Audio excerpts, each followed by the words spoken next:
সোমবার BDO office পরিদর্শনে আসেন খেজুরির বিধায়ক সুব্রত পাইক। এদিন পূর্ব মেদিনীপুর জেলার জনকাতে খেজুরি ২ নম্বর ব্লকে অফিসে আসেন খেজুরির বিধায়ক সুব্রত পাইক। এদিন নবনির্বাচিত স্থানীয় বিধায়ককে ব্লক প্রশাসনের তরফে সংবর্ধনা জ্ঞাপন করা হয়। পাশাপাশি একটি ব্লকের রিভিউ মিটিংয়ে যোগ দেন স্থানীয় এলাকার বিধায়ক সুব্রত পাইক।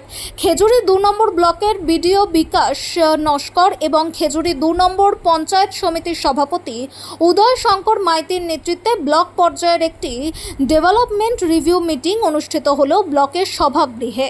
খেজুরি ২ নম্বর ব্লকের ৫টি গ্রাম পঞ্চায়েতের প্রধান, উপপ্রধান এবং স্থানীয় গ্রাম পঞ্চায়েতের আধিকারিক ও কর্মচারীরা যোগ দেন। ব্লক প্রশাসন সূত্রের খবর, সমস্ত সরকারি প্রকল্পের কাজ দ্রুত করতে হবে, কোনো কাজই ফেলে রাখা যাবে না।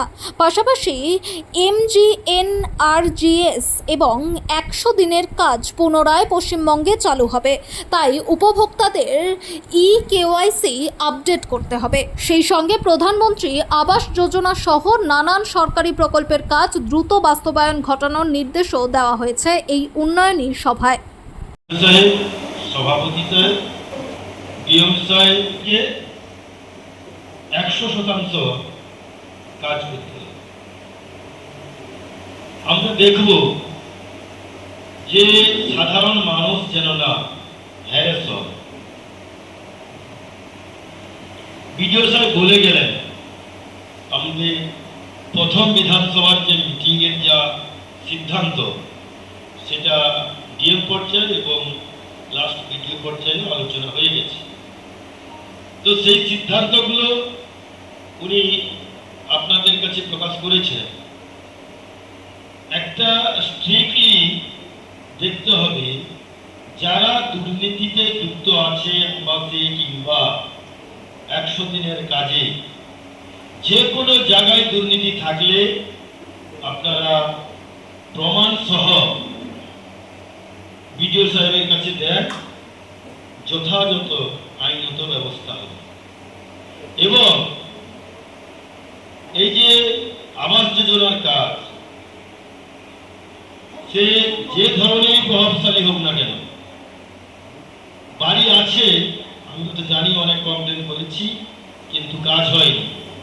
বাড়ি আছে অথচ টাকা দেওয়া হয়েছে এবং এক প্রকার জোর করে দেওয়া হয়েছে।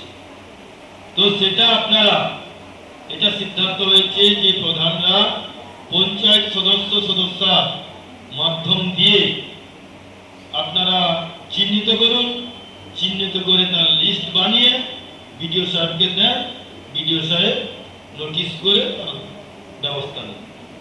শিথিলতা দেখান বা কোথাও ঘাটতি থেকে যায়, পরবর্তীকালে কমপ্লেন আসে, তাহলে কিন্তু সে দায়ভার আপনাদের নিতে হবে।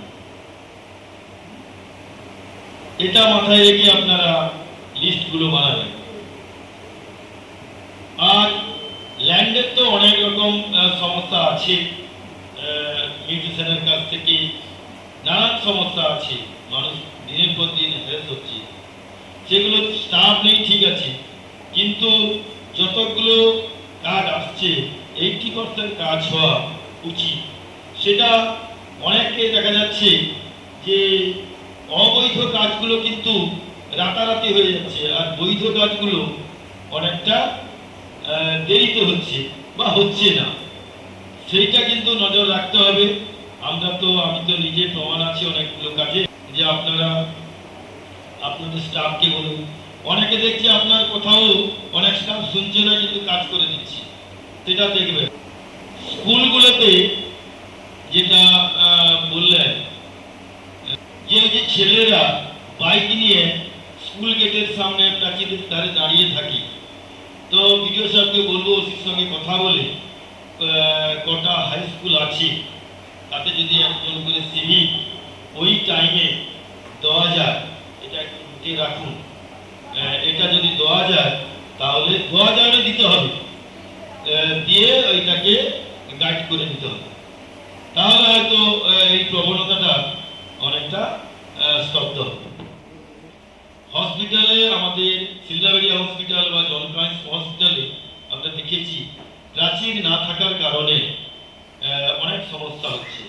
মানে এই যে ব্লক থানার সামনে যে মদ দোকান, এরা এইখানে নিয়ে এইখানে বসে যাচ্ছে, সেই হসপিটাল গ্রাউন্ডে বসে যাচ্ছে, এরকম অবস্থা।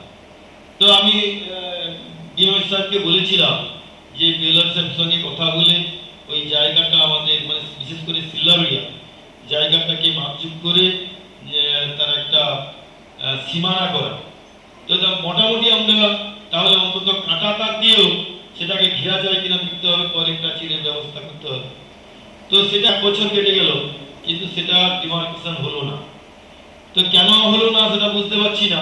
তা আমি চাইবো যে এই 1 মাসের মধ্যে যেন একটা ডিমার্কেশন হয়ে যায়, তারপরে বেড়া দেওয়া হোক আর প্রাচীর হোক, সেটা সিদ্ধান্ত নেওয়া হোক। যে টয়লেটটা আছে সেটা নতুন হয়েছে, সেটা চালু করা দরকার। সেটা অনেক মানে 8 লক্ষ টাকা দিয়ে না 14 লক্ষ টাকা দিয়ে পড়ে আছে খরচ করে।